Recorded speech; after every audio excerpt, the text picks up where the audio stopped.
Boleh.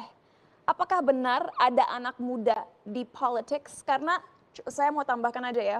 Sekarang generasi Z berusia 13 sampai 26 tahun. Dalam arti 5 sampai 10 tahun ke depan kemungkinan mereka akan menjadi future leaders negara ini dari segi bisnis, dari segi politik.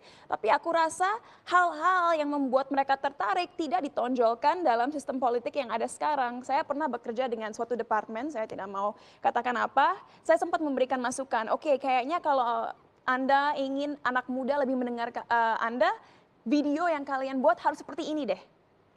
Tapi tidak pernah dengar. Lagi-lagi mereka stubborn dan kembali ke cara-caranya yang dulu. Jadi aku rasa semua fixation dengan anak muda ini hanya untuk mendapatkan suara kita. Tapi sebenarnya tidak ada yang kita berikan sebagai advice didengar dan dilakukan. So what's the point? What's the point, Gamal? Nggak didengar, nggak dilakukan. Cuma dipasang, dipampang aja anak muda. Kita sebagai generasi Z dan milenial punya banyak sekali ide yang saya rasa bisa merubah situasi negara ini. Tapi kenapa tidak dengar? Nah, ini poin yang bagus ya. Jadi begini kawan-kawan. Saya tidak ingin masuk dan disebut kampanye, Mbak ya. Tapi saya ingin contoh. Sekarang milenial takeover terjadi di berbagai negara.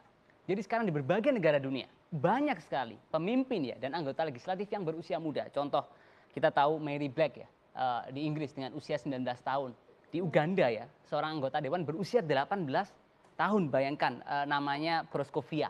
Lalu kita juga tahu di Australia, Jordan, itu usia masih di sekitar 22 tahun dia. Semua Gen Z. Dan lain sebagainya. Dan di berbagai negara, sekarang ada tren millennial takeover. Artinya poin saya begini kepada generasi muda. Kita harus punya kesadaran bersama untuk involve, masuk ke politik. Bukan hanya menyampaikan suara kita. Nah, ada beberapa hal yang fundamental. Tadi artinya kita sepakat bahwa anak muda harus fight ya, berjuang di politik. Artinya poin kedua saya adalah sekarang bagaimana kita mendorong supaya anak muda itu masuk ke parlemen. Ada beberapa hal yang bermasalah. Contoh ya, kuota anak muda. Hanya 9 negara di dunia yang memberikan kuota buat anak muda.